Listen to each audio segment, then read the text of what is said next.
The following is a Terry Wyce production.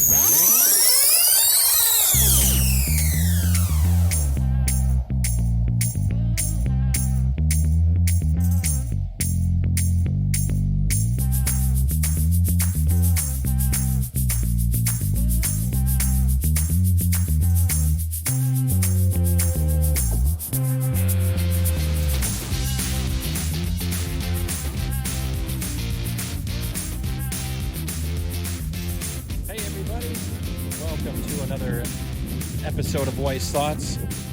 I'm Terry Wyce. And a little bit of a mobile recording today as I'm out walking and talking with you. It's a little bit windy, but we'll try to clean up some of this in post. So I'm just taking a leisurely stroll. And there will be traffic going by, as prone to do. Trying to take this a little later in the morning, as usually early in the morning. I do live in a rural area, but sometimes later in the day is good, but probably not the case today, as there seems to be an influx of traffic going with me. It's a little humid out. There's a big old truck going by. A little humid out today, a little muggy, as it were.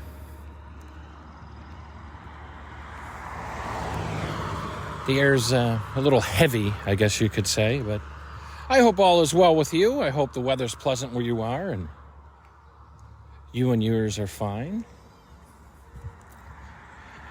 Had a lot of rain last night. Some seasonal summer thunderstorms,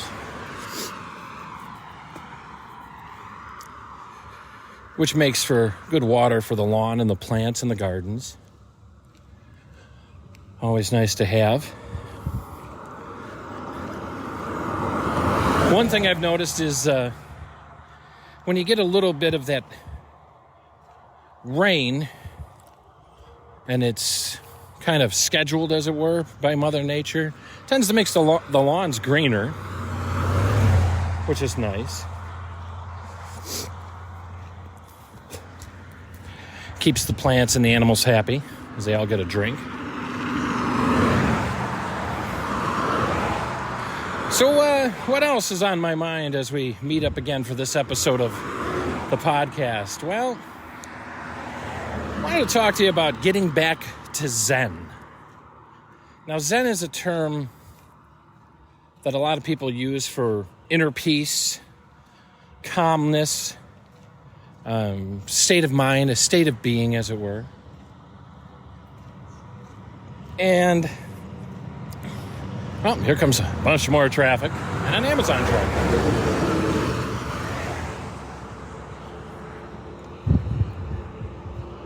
Zen is a state of mind, a state of being, a way of thinking.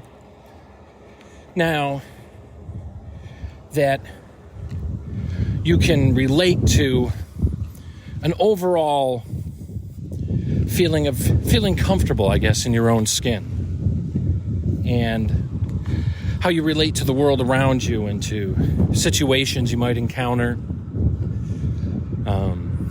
Outlook on life. And I don't know about you, but I think many will agree that in today's world and society, maybe as a whole, if I dare be so bold, is not set up to push us as human beings toward a stasis,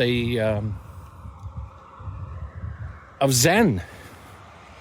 We've got so much coming at us on a daily basis. Deadlines to meet, professionally, even personally. We've got many channels and avenues of entertainment, whether it be from streaming, your cable provider, your outside streaming services, music, what have you. And also,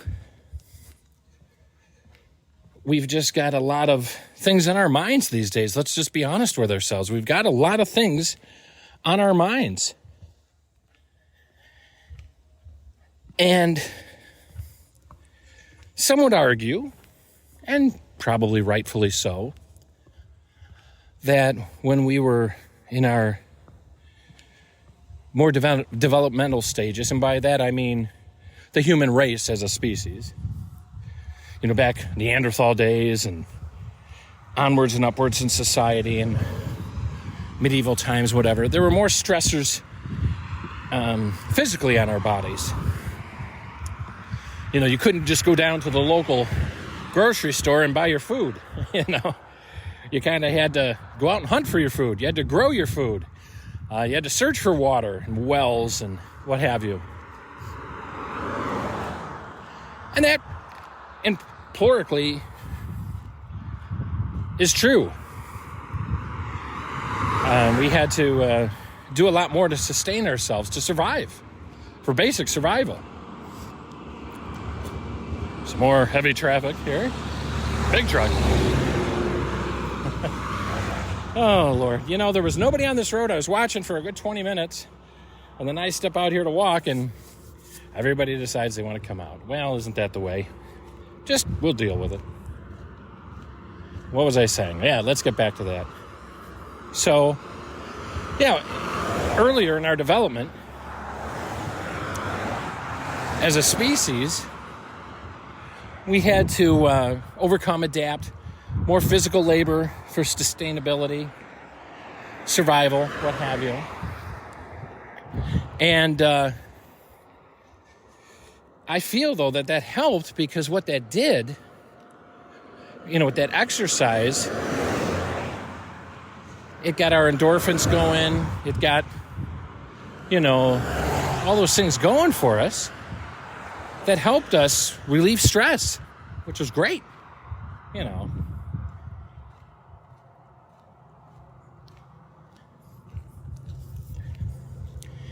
So that was a good thing in itself.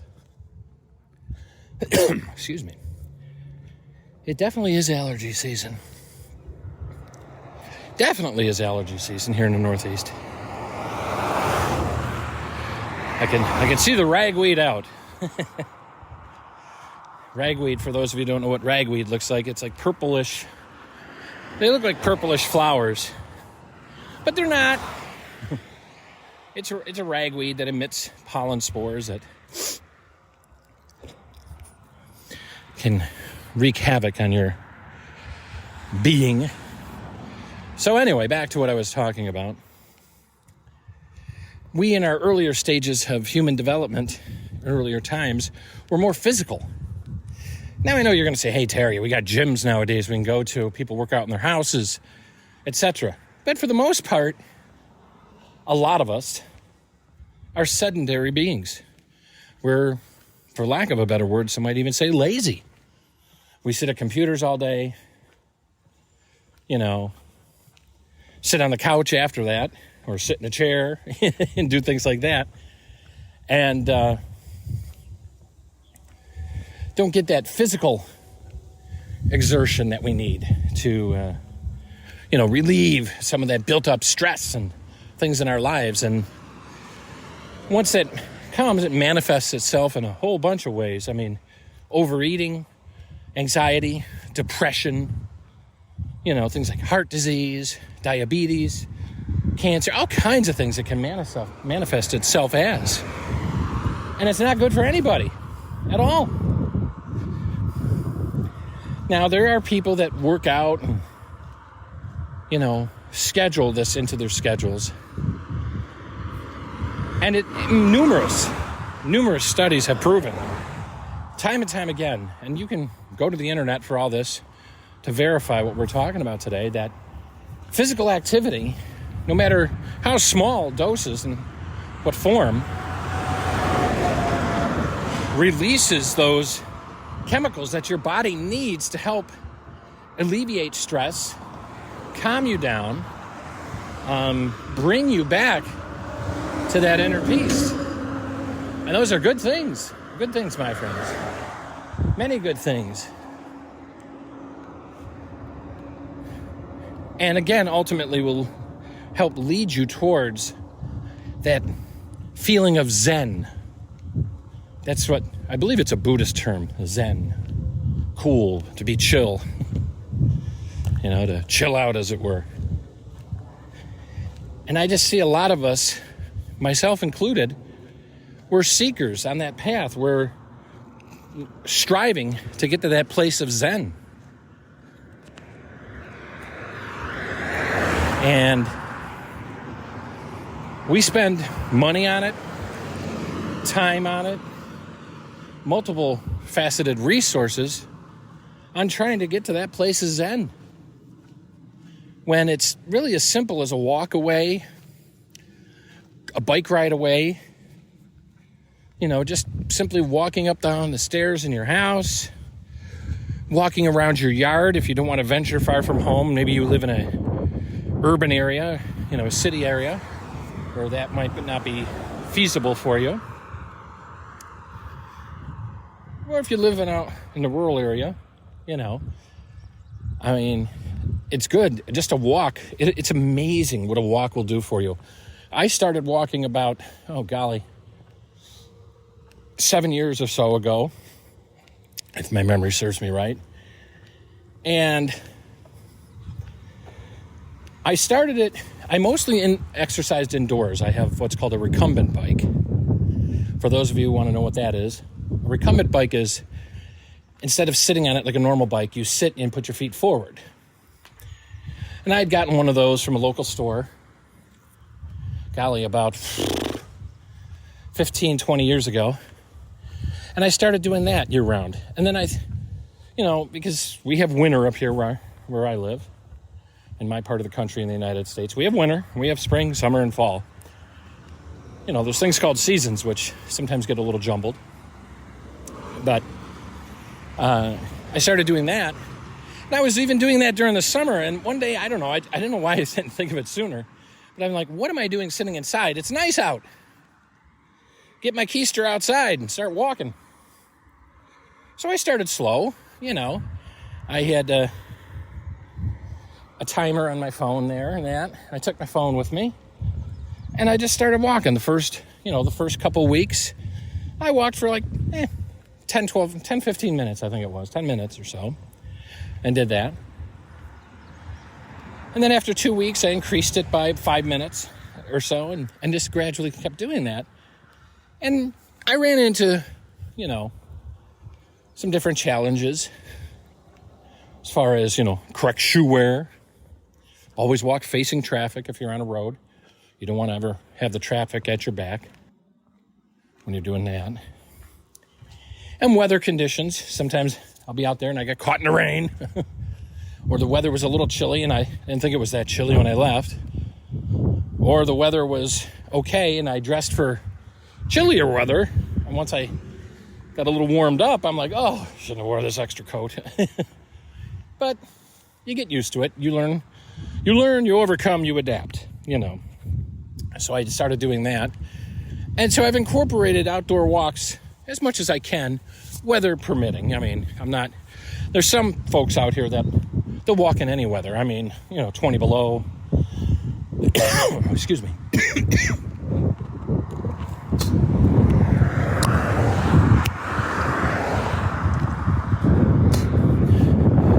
And they'll walk in any weather conditions, but I try to make it reasonable. I don't mind a little wind. I admit sometimes the pollen count gets a little too high, and I'm trying to walk, and I start hacking and coughing and stuff, and I'm like, this is just miserable. But I try to persevere through. But I guess the long and the short of it, what I'm trying to talk with you about today is just try and get moving a little bit. Try to do some things that'll bring Zen to you, some inner peace. Because having that starting point of being peaceful, it just, I can't tell you in my own life, in my own experience, how important that is to me. And I think it would be important to you as well. Because That way, when you go about your day and something comes up, you tend not to overreact, snap. You have more in your reserve tank, I guess, to handle things. It'd be the easiest way to say it. You're able to say, all right, I got this, man. I'm not going to let this slow me down, this little setback, and whether it's professional, personal, what have you. You're like, I got this, man. I can do this. I can take on the challenges of the day, and I'm good. I find that when I'm not really starting from that low level of stress, that place of as much zen as possible, I can overreact. I can snap. I can make poor decisions based on just letting my emotions get out of control. And that's not a good thing, because then you got to go back and, readjust and correct. Say, well, let me think about this some more. Or let me contemplate, this decision, what have you. Nobody likes to, we got enough stimulants in our life to get us jittery and to keep us going, and to kind of kick us in the pants when we're not wanting it. So I think it's important to try, remain as much as we can, in a state of zen or peace, starting from a place of zen. And another thing, and again, without getting too specific, but if you're a religious type of individual, whatever that may be, okay, you may want to pray, you may want to meditate, just sit quietly in a room with a candle with your favorite, aroma of your candle or incense, and just enjoy that, and just do some deep introspective thought. I'm a big purveyor of that, the big introspective thought. I think that goes a long way and it can help anybody. And it's hard to do, trust me, I know. I still have struggles with that, just quieting the mind.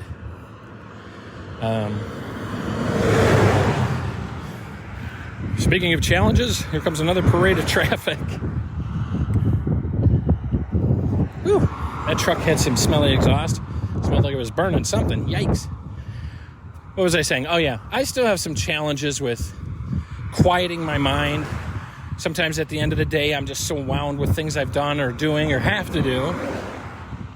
And I'm like, all right, I know, you get to a point where you're just like, all right, it's good to recognize when you got to just say, all right, hang on a second. I've got to take some deep breaths. I got to take a step back. I got to take a break, whatever. A timeout, whatever you want to call it. And say, all right, I need some me care. Because ultimately, that's the best thing to do for you, is to have some me care. And then, that might even involve taking a personal day from work. Nothing wrong with that, my friends. You're not a machine, okay? Contrary to what the world might want you to believe, you don't have to be going nonstop with your accelerator to the floor 24/7. It's okay to take a me day and just tune out and chill out, and take some self-care. Every once in a while, that's actually a good thing. I mean, and again, it's okay to work hard and to be driven, to be focused. But it's okay to take a personal care day for yourself. Don't feel ashamed of that. Don't feel guilty about doing that if you have to.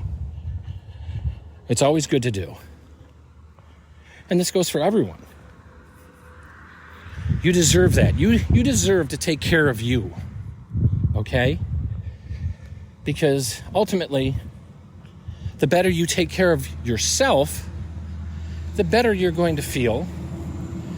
And the better you're going to be for those around you, family, friends, loved ones, perform at your job, what have you. So it's all about obtaining that zen. So I'm going to go finish my walk here.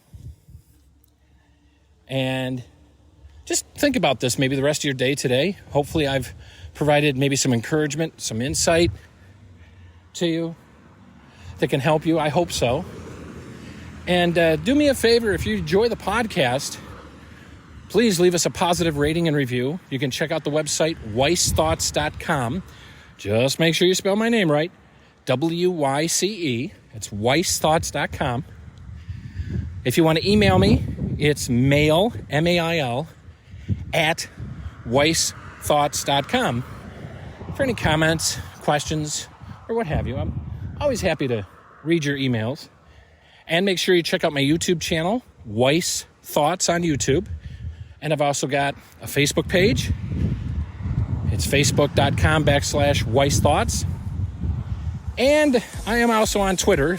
I've been saying for years, if you want to tweet at me on Twitter, it's at Terry Wyce. But I guess Twitter is changing their name to X, but you can still get there by going to twitter.com. Just go to Twitter, and you can tweet at me on Twitter. Links are all in the podcast description of the episode as well. Give me a follow on Twitter. I'd love to have you as a follower. And also check out my website, terrywyce.com, if you are in need of voiceover services, narration for your business, your podcast, what have you. It's all at terrywyce.com. And thanks for listening to this episode of the podcast today. I truly appreciate each and every one of you, my listeners out there. And tell your friends, tell your family, tell your pets about Wyce Thoughts. Go take care of yourself and have a great day. And we'll meet up again real soon. Take care.